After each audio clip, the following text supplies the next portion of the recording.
He is the Chief Investment Officer, Alternative Equity and Business Head at Edelweiss Asset Management. We welcome Mr. Nalin Moniz on stage, please. Hi guys, welcome, and really great to see a full house. I really enjoyed that master panel on PMS. We're going to cover the second part of alternatives today, which is AIF. And what I want to share with you guys is actually a journey that I've experienced through what has been an economic revolution. I started the first ever AIF in 2012, and it was a struggle to raise 20 crores. And I never thought that today, just 6 years later, the industry is almost at 2 lakh crores. We're almost a quarter of what the equity mutual fund industry is in aggregate. So over the next half hour, what I'm going to do is just give you a quick overview of AIF, both structures as well as who the big players are, and then share some very interesting insights into what is leading to this kind of explosive growth. So there are 3 categories of AIFs today available in the market, and these are the SEBI classifications. Category 1 really covers funds that have what the regulator calls some kind of positive externality, largely venture capital and infrastructure. Category 2 is the unlisted space, which is largely real estate, private equity, and credit. And then category 3 is similar to PMS in that it focuses on the listed equity space. So these are the large classifications, and this has been around for the last 6 years. And I want to share a little bit more about what some of these funds are actually doing. But first, let me give you a brief sort of comparison between mutual funds, PMS, and AIF. To me, one of the big reasons that AIF has actually grown so fast in the last 6 years has been that it combines the flexibility of a PMS with the operational needs of a mutual fund. You don't have the same kind of tight constraints that you have in a mutual fund. And at the same time, you're managing a single portfolio as opposed to individual accounts, which is a PMS. The minimum ticket size is 1 crore, which makes it something that is more accessible to the ultra-high net worth investor. Although that is something that we see changing both at Edelweiss Asset Management and on our wealth management side, where more and more mass affluent and HNI investors are today investing in the fund. And with category 3 in particular, which is similar to PMS, one of the advantages that the funds have is that you can make your money work a little bit harder. And you can do that by taking up to 2 times leverage. So if an investor has invested 100 rupees, funds can take up to 200 rupees worth of leverage. But without getting into the nitty-gritties, if I were to summarize, AIF has the ease of a mutual fund with the flexibility of the PMS, sort of the best of both worlds, and that is one of the key reasons to consider this avenue for investment. I'll just share some data from SEBI to show you that all 3 categories of funds have actually grown explosively. Today we have about 500 odd registered AIFs in just a short span of 6 years. And if I were to compare that, the PMS industry has been around for 20-25 years. There are about 300 registered players. The mutual fund industry has also been around for a similar time frame, and there are only 45 registered players. So in just 6 years, there have been more registered AIFs than all of AIF or all of PMS and mutual fund put together. The biggest growth has been in category 2, which is about 1.2 lakh crores today. And I'll also touch upon a little bit why that has been the case. Interestingly, the growth, we have seen new launches, bigger and bigger funds happen every single year. And that has happened in years like 2013, when markets were weak, in in years like 2014 when markets were very strong, and even in years like 15 and 16 where markets were range bound. So there's clearly something more at work here behind this kind of explosive growth. This is the size of the category. So category 1 is about 30,000 crores.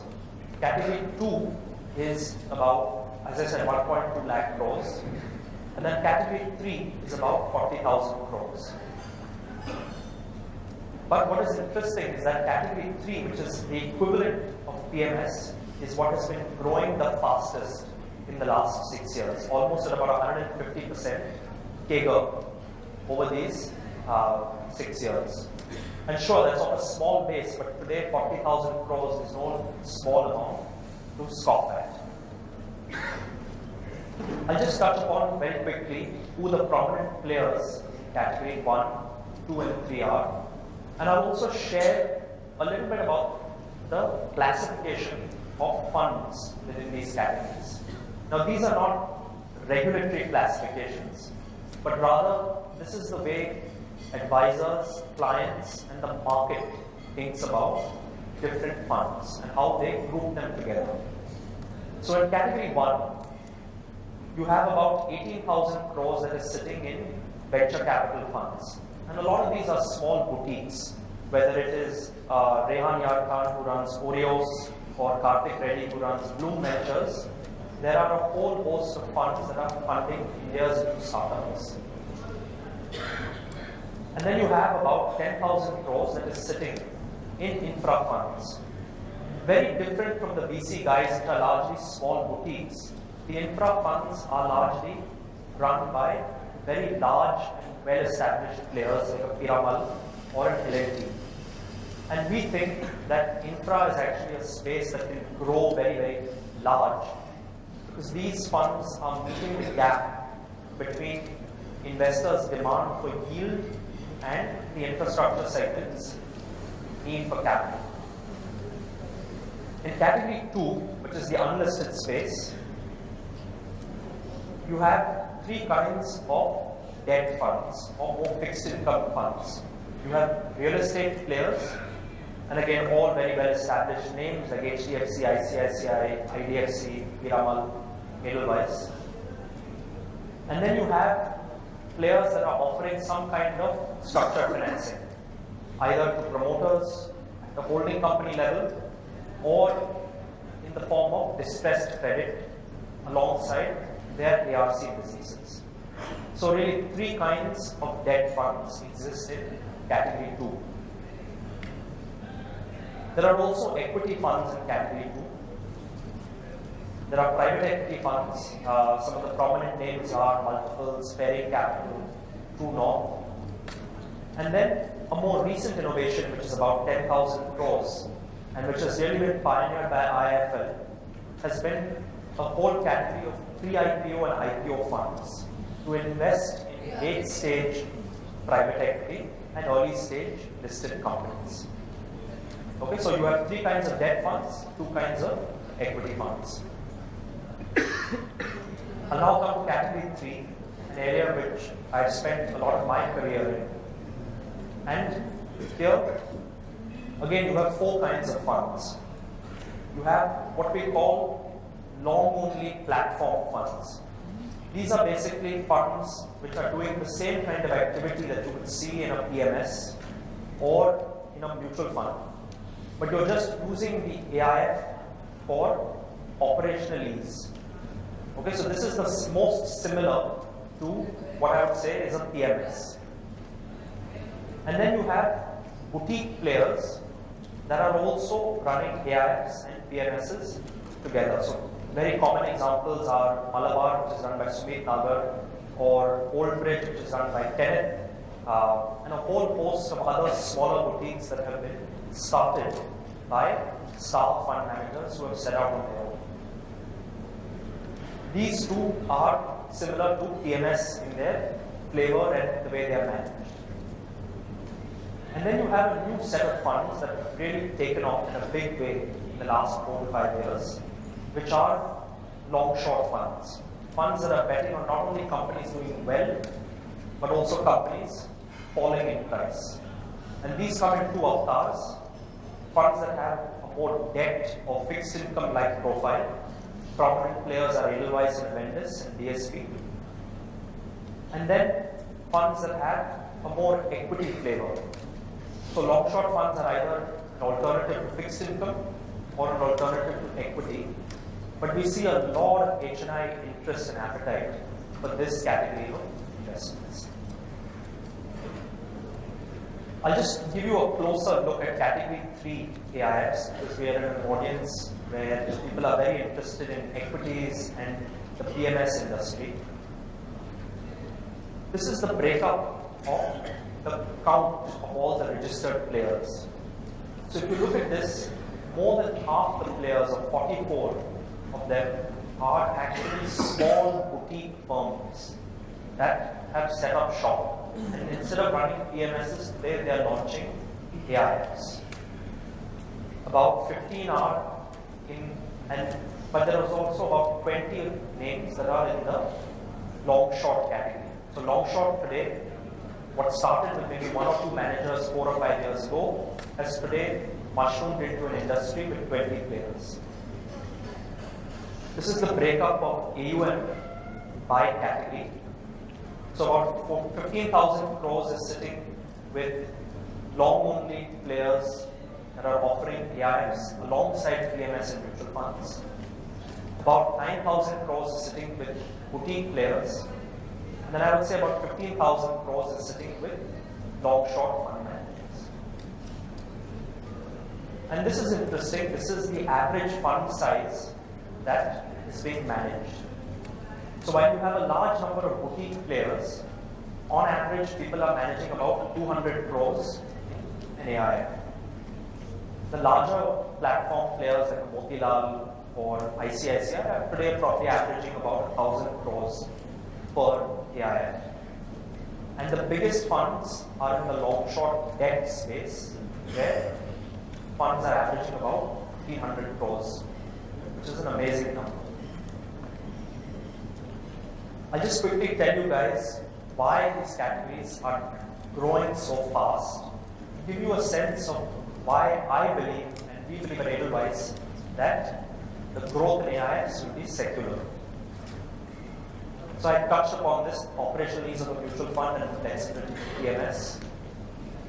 This is something that's interesting. So I told you guys the minimum investment is 1 crore. But what has been happening is that a lot of funds that have been launched by players have a drawdown structure. So people will take 10 lakhs or 20 lakhs upfront and then stagger the money and take maybe that money over a year's time from an investor. What that does is 2 things. It makes it easier for somebody to start with 10 to 20 lakhs and then build to 1 crore over a period of time. And for a fund manager, it also allows you to get money at the right time when valuations are in your favor. Because traditionally in a lot of equity funds, the maximum money comes at a market top. And when you really want money, like in today's market, there are people who are very reluctant. When the industry first started, a lot of people were operating on a 2 and 20 structure, so charging profit share. Today, a lot of long-only AIFs have moved to just operating on a fixed fee of somewhere between 2 to 2.5%. And that makes it comparable with any of the top PMS portfolios or even the regular plan of mutual funds. This is something that is interesting. So AIFs are not as tax efficient as a mutual fund. The taxation is at the fund level as opposed to at the investor level. And for years, I've been working with the regulator and the industry to try and correct this. The gap has shrunk in the last year, but not in the direction that I would have liked it to shrink. In the sense that today mutual funds also have a 10% long-term tax on equities. So the tax gap between AIFs and mutual funds is today a lot lower. And then I think this is a trend that is here to stay. Mutual funds are becoming a lot more constrained in how they manage portfolios. If you're a mid-cap manager, you have to be limited to 150 stocks. Right? If you're a small-cap manager, there is a universe. And you can only have one of each kind in a single fund house. And there are an increasing set of disclosures on compensation and other factors that have maybe nudged some of the star fund managers in the mutual fund industry to today start on their own. Some great examples are Sunil Singhania from Reliance, who has moved to start Abacus, or even a Pankaj Murarka from Axis.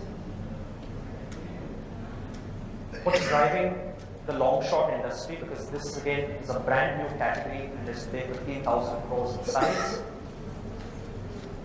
This is a topic, so long-short is typically done well when markets have been volatile.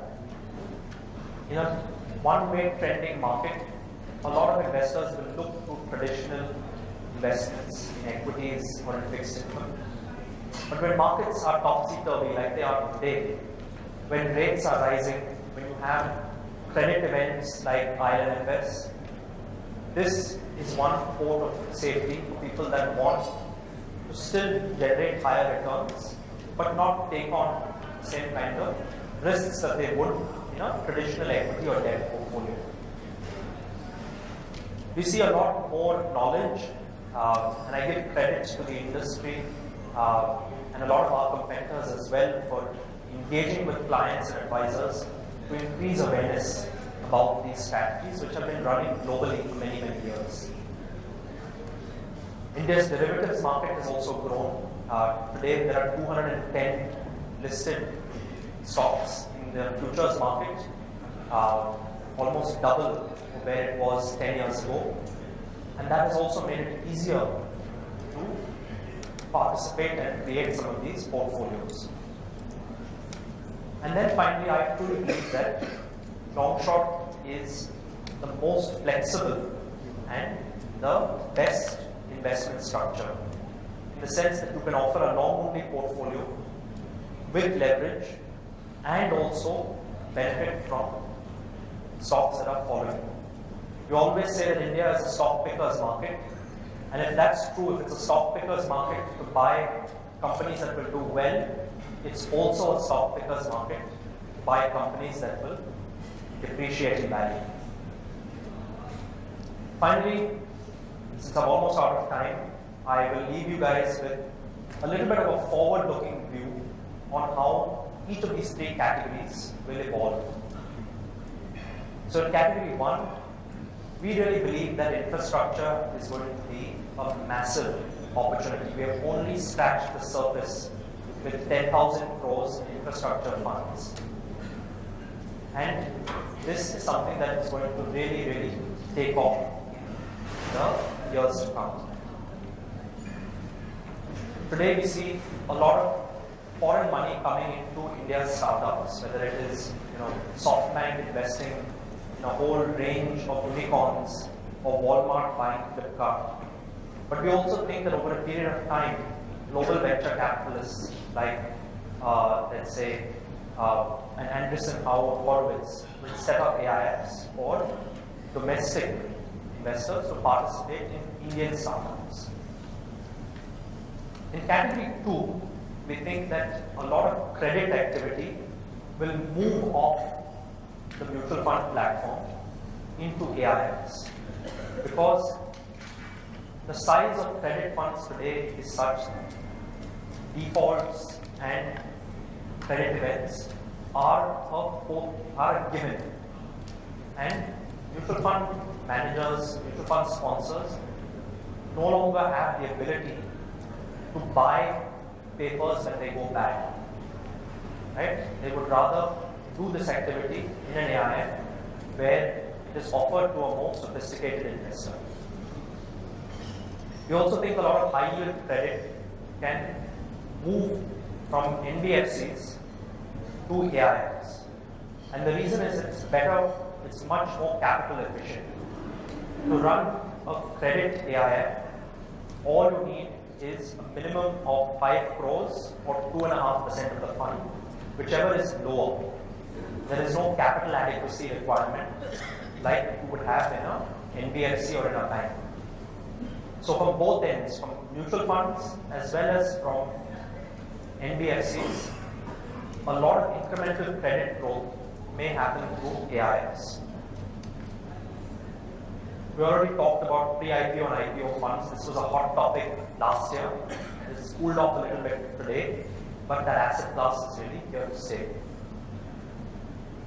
And lastly, we have an interesting set of funds which we call capital solution funds, which is really a mix of private equity and structured credit, where you really work with promoters to identify what is the right kind of financing that their business needs, whether it is debt, mezzanine, or equity.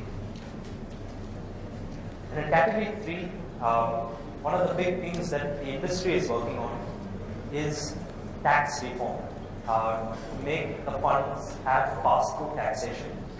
And I think that if that does happen in the 2019 budget, this is a category that will grow 10x overnight. I already touched upon long short. There is tremendous demand for this. There were 2 or 3 managers running these funds 5 or 6 years ago. Today there are 20. There will probably be about 50 in the years to come.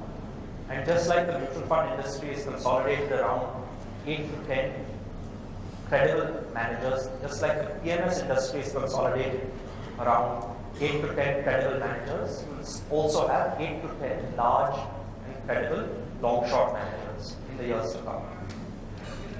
Commodities is a new asset class. Nobody has picked this up as of yet, but category 3 AIFs are allowed to participate in the commodities market. So that would throw up new fund ideas, as is Gift City. So I think with that, I will leave you with just the thought that this is a space that is really growing fast. It has the best of PMS and of mutual funds. And this is an industry that is only limited by what we can imagine is possible, both from clients, from advisors, and from fund managers. Thank you guys for your time, and thank you for giving me a patient hearing.